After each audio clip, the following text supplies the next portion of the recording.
আজি বসিলেন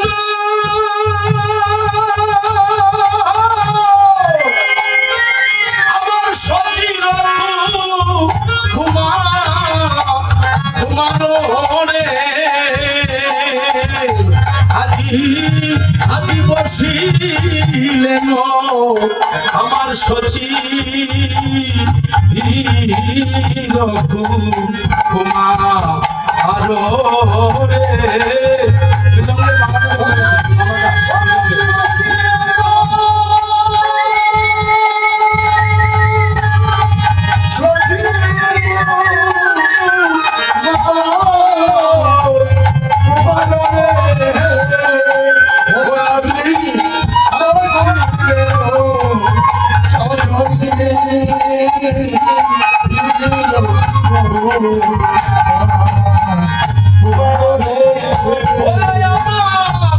আমার নিত্যানন্দ দয়াল করি সঙ্গে আমার হয়তো বসিলা বসিলা রঙে হলো ধরি বসে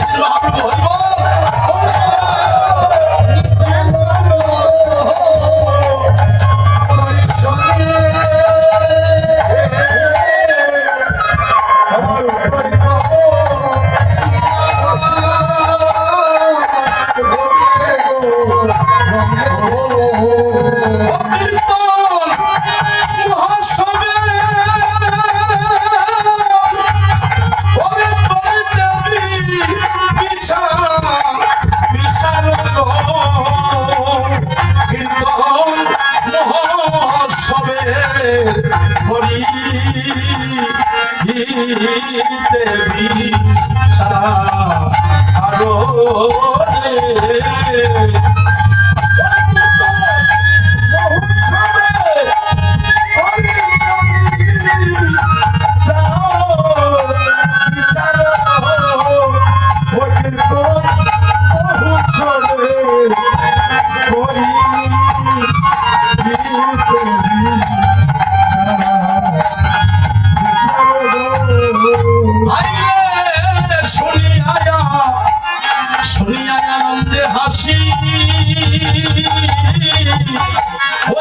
সীতা ঠাকুর রানী আসিল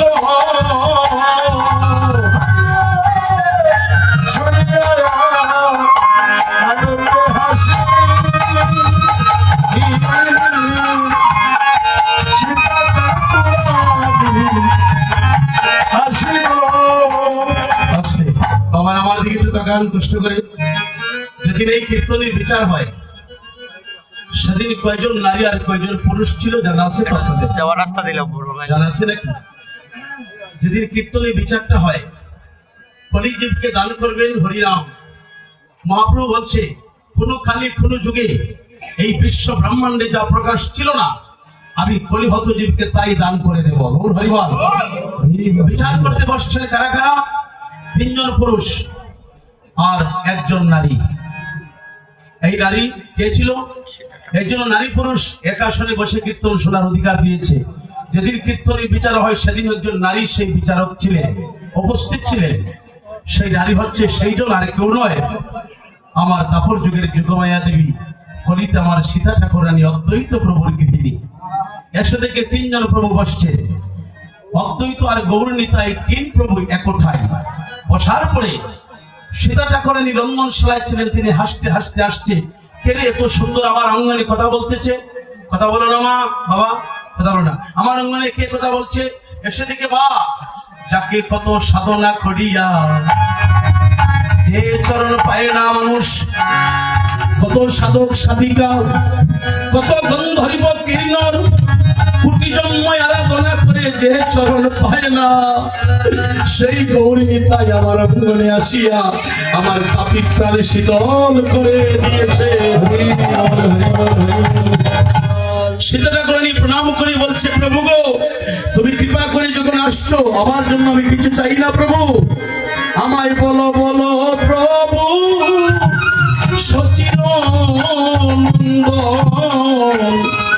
আমায় বলো বলো প্রভু গো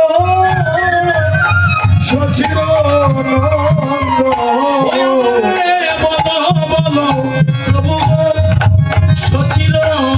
নন্দ আমায় বলো বলো প্রভু গো সচির আইরে কিসে হইবে জীবের বন্ধন মোচন আমারে বলো বলো প্রভু গো প্রভু সচির নন্দ আমারে বলো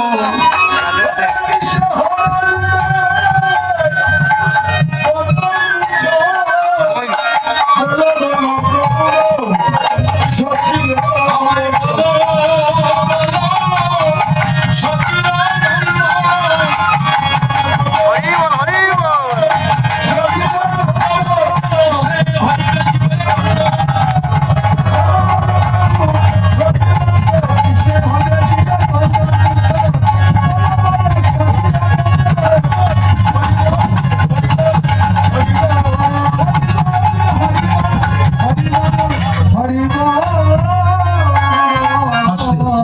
সত্যযুগের মানুষের পরমায়ু ছিল কত বৎসর? 1 লক্ষ। 1 লক্ষ থেকে যখন সত্যের পরে তেতা আসলো 90 কমে গিয়েছে, শুধু 10 হইল, 10,000 বৎসর। যখন তেতার পরে দাপুর আসলো আর 9 কমিয়ে দিলেন, 10 থেকে আর 9 কমালে কত থাকে? 1000। হ্যাঁ 1000। আর 1000 থেকে আরো যদি 9 ছেড়ে দেওয়া হয় 100 বছর আমরা বাঁচতে পারছি না এই কলিযুগে মানুষ। মহাপ্রভু চিন্তা করে নিত্যানন্দ প্রভুকে বলছে, দাদা বড় ভাই থাকলেই তো বড় ভাইয়ের কাছে পরামর্শ চায়, ছোট ভাই। এই দৃশ্যটা দেখালেন ভগবান। বলছে মা বাবা যদি কারো মা বাবা হারিয়ে ফেলো, বাড়িতে যদি বড় ভাই থাকে, ওই বড় ভাইকে বাবার মতো সম্মান করো, ওই বড় ভাই তোমাকে বাবার ভালোবাসা আদর স্নেহ দিয়ে তোমার রাখবে। কোন ছোট ভাই যদি ব্যথা পায়, কোন সন্তান যদি ব্যথা পায়, মা বাবার কাছে গিয়ে বলে। আর যাদের মা নাই করে বাবা নাই করে তারা কার কাছে বলবে? যদি বড় ভাই তাকে করে গিয়ে বলে, দাদা আমি এই দুঃখ বেদনা পেয়েছি ভাই। রামচন্দ্র যেদিন বনবাসে যায়, লক্ষণের কোনো অপরাধ ছিল না, লক্ষণ কেন বনে গেলেন? যদি এই কথাটা আমাদের সনাতন ধর্মী মানুষকে প্রশ্ন করা হয়, 90% লোক বলতে পারবেন না আসল কথাটা। যে অপরাধ ছিল রামের, বাবা আদেশ করেছে, যেটাই হোক রাম যাবে, লক্ষণ যাবে কেন? লক্ষণকে তো আদেশ করে নাই। লক্ষণ বলেছে, দাদা তুমি বনবাসী হয়ে থাকবে আর আমি ছোট ভাই সিংহাসনে থাকবো। তুমি বনে থাকবে, আমি সিংহাসনে থেকে সুখ করব, এই সুখ আমি চাই না। দাদা তুমি দয়া করে তোমার সঙ্গে আমারে বনে নিয়ে যাও, আমি তোমার সেবা করতে যাব। আমি যদি তোমাকে সম্মান করি না, তোমার সেবা করি না, কলির যুগের জীবীরা বড় ভাইকে সম্মান দিবে না। আমারে সঙ্গে নিয়ে যাও। আগে যায় রে শ্রীরামচন্দ্র,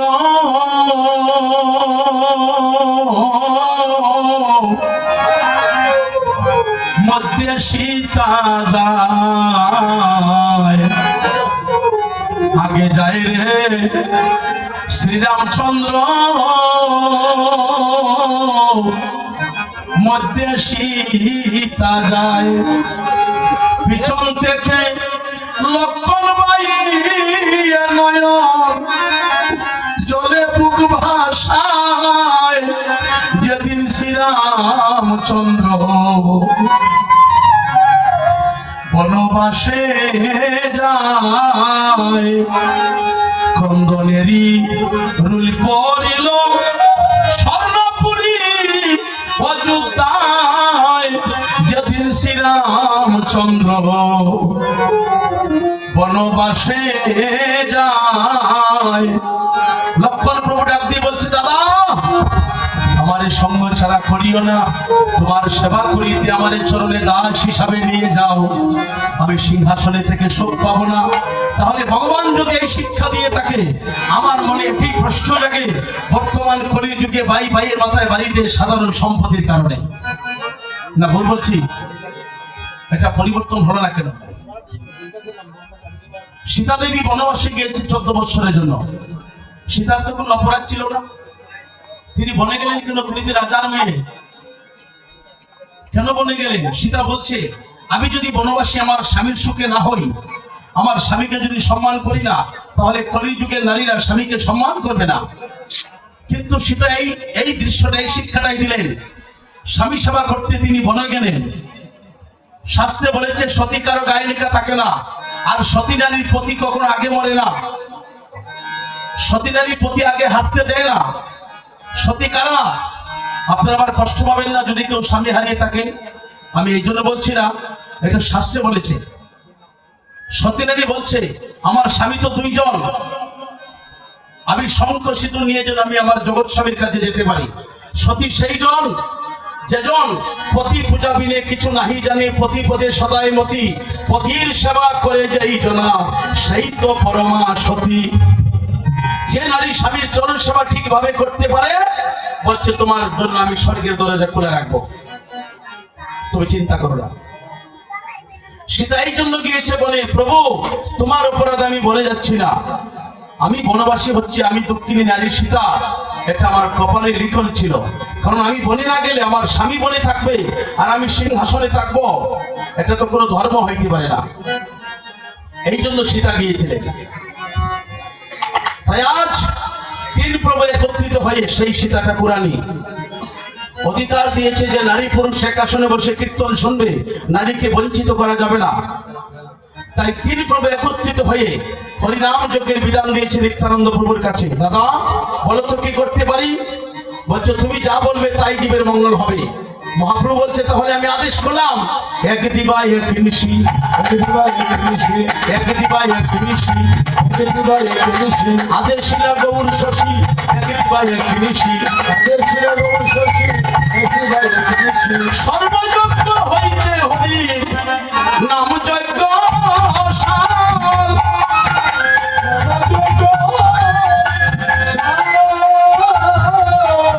যত যজ্ঞ ছিল, অন্য কোন যজ্ঞ করিলে হরি জীবন নাহি হইবে পার, হইবে পার।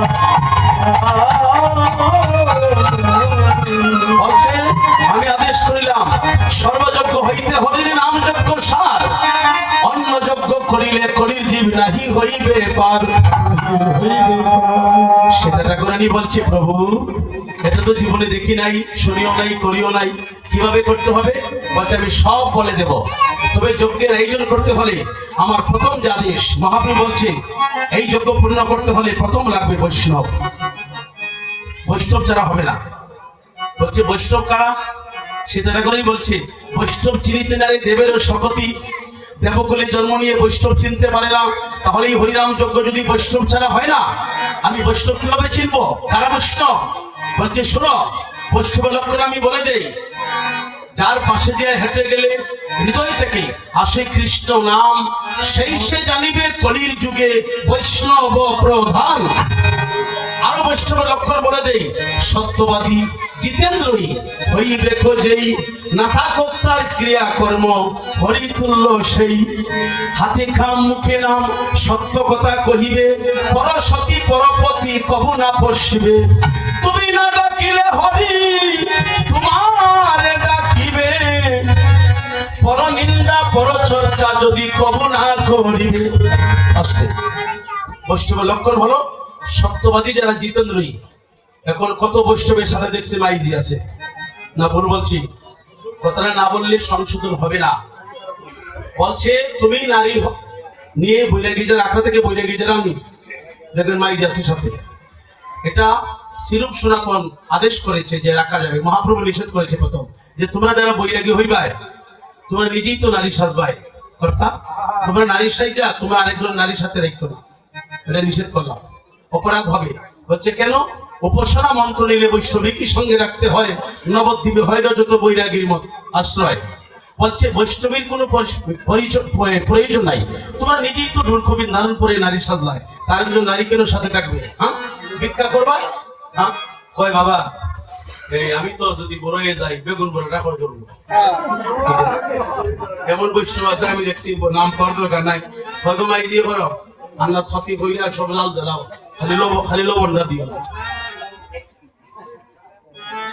তো আরেক জায়গায় গেছি কীর্তন তখন গিয়া গোষ্ঠ থেকে নামছি কই বাবা যে একটু প্রসাদ পাইতাম আইসাম হয় বলে তুই কৃষ্ণ ঠাকুর করো আমারও কবি ঠাকুর করে ঢুকতাম না আমি বললাম বাবা যে আমারও অপরাধটা কি কয় বাবা আমি বৈষ্ণব মানুষ বাবা কেন সেবা করতাম আমি বললাম তাহলে আমিও বৈষ্ণব আপনি বৈষ্ণব আপনি কিসের বৈষ্ণব আপনার ডুলকুবিন আছে তো কই আছে আপনার মাথায় শিক্ষা আছে তো বিলে আসে কোন আখড়ায় থাকে অমুক আখড়ায় বিলে আপনি তো বৈষ্ণব না আপনি তো বৈরাগী আপনি নিরাগী হওয়ার দরকার আমার যখন আপনি ঘরে ঢুকতে গেলেন না আপনি এটা কি দিয়ে রান্না করছেন এই ডাল চত্বর সব আমার ঘরে টাকা লাগে আমার ঘরে বেগুন লাগে আমার ঘরে ঘি লাগে আমার ঘরে আলু দেওয়া যায় আমার ঘরে চাল দেওয়া যায় কিন্তু আমি বাদ একটা 2 নম্বরে হইলো যে মহাপ্রভুর সেবাটা তুমি বাবাজি দিয়েছো এটা কি দিয়ে ভাগ করছো কেন গ্যাস সিলিন্ডার দিয়া আমাকে এই গ্যাস সিলিন্ডার যে নসিরুদ্দিন বাড়ি মাংস ভক্ষণ করছে আমার রান্না করছে না তুমি জানো এটা কি কষাই কেন দিচ্ছে না এটা তোমার খাইজা করে না গ্যাস সিলিন্ডার তো গ্যাস সিলিন্ডার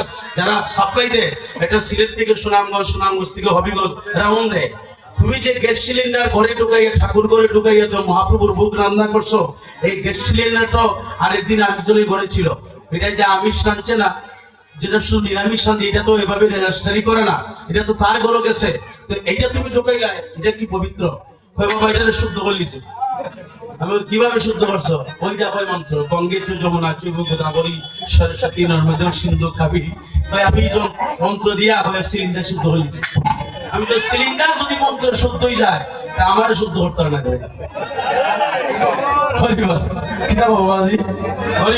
ক্ষমা করবে এগুলা মনে জাগে সিলিন্ডার যদি শুদ্ধ বাড়িতে জিরা দিলে আমিও নেব হয় না তুই বাদে কেমন সুবিধাবাদী বৈষ্ণব এই জন্য বলছে বৈষ্ণবীকে সঙ্গে রাখতে হয় সিলুপ সনাতন আদেশ করেছে আমি সিলুপের মতে অটল হয়ে রাখতে পারি বৈষ্ণবীর সঙ্গে পরীক্ষাতে ফেল হইলে 84 পাই কেমন শিক্ষা রাখতে কোনো কাজ হইতো না ওই জায়গায় যাও বাবা মাস্টারের খাতায় ছাত্রে যদি নাম উঠে মাস্টার ছাত্রকে পরীক্ষা দেয় আর ভগবানের খাতায় যখন ভক্তের নাম উঠে ভগবানও পরীক্ষা করে আমি উঠে দিয়া মাথায় শিক্ষা আছে গলায় তুলসী মালা আমি নিন্দা করি না 8 বার হরে কৃষ্ণ উঠে দিয়া হরি হরি আর মনে মনে হরি ভারত গেলে গড়িটা দিল গড়িটা বলছে একটু বাকি রয়েছে এইভাবে তো হবে না সত্যবাদী জিতেন্দ্রই ভগবান সবচেয়ে কাকে ভালোবাসে বলুন এত ভক্ত আমরা দাঁড়িয়ে আছি আমার বন্ধুরা 4 ঘন্টা ধরে দাঁড়িয়ে আছে এই দেখো বন্ধুরা সবচেয়ে কাকে ভগবান ভালোবাসে আমি বলে যাই কপালে তিলক নাই গলায় তুলসীর মালা নাই নিরামিষ খায় না মাছ মাংস খায় কিন্তু ভগবান বলছে মাছ মাংস খায় গলায় তুলসীর মালা নাই কপালে তিলক নাই ধুতিও পরে না গেরুয়া বসনও পরে না কিচ্ছু করে না তবে সে সরল সরল মানে কি মনে যা সৃষ্টি হয় মুখে তাই প্রকাশ করে সত্য কথা কয় সত্যবাদী জিতেন্দ্রই অর্থাৎ ইন্দ্রকে জয় করে ফেলছে মানে মনে যা সৃষ্টি হয় মুখে তা বলে জীবনে মিথ্যা কথা কয় না সত্য কথা কয় বলছে তাকে আমি সবচেয়ে বেশি ভালোবাসি সে হলো আমার পরম ভক্ত সে আমার পরম ভক্ত জিতেন্দ্রই কি এটা আজকে বলতে অনেক সময় লাগবে এটা আরেকটা বিষয় রাত্র মনে 10টা বাজে গেছে না 11টা কটা হয়েছে 9টা 10 আমার তো মনে নাই কোন সময় উঠছি এটা তো মদের নেশা দেয় খুব বেশি হরিবল কৃষ্ণ নামের যে নেশা এই জন্য বলি ভাই তোমরা মদ খেও না গাঁজা খেও না হরি নামের নেশা পান করো জীবন পরিবর্তন হবে এই নেশায় তোমার সারা জন্ম যাবে আবার বড় বংশে কৃষ্ণ ভক্ত মায়ের ঘরে তোমার জন্ম হবে হরিবল আর মদ খাইয়া গাঁজা খাইয়া মাথা নষ্ট করো না রে ভাই এই জীবন আর পাবা না তাহলে সময় কমে আসছে আবার আলোচনা হবে পরে বৈষ্ণবকে তাদের কথা বললে যারা দেখলেই হৃদয় থেকে কৃষ্ণ নাম আসে যে সত্যবাদী সে বৈষ্ণব তাদের যোগ্য চলবে হরিবল এত বলি গৌর রায় আজ্ঞা দিলে সভা খায় এত বলি গৌর রায় আজ্ঞা দিলে সভা খায়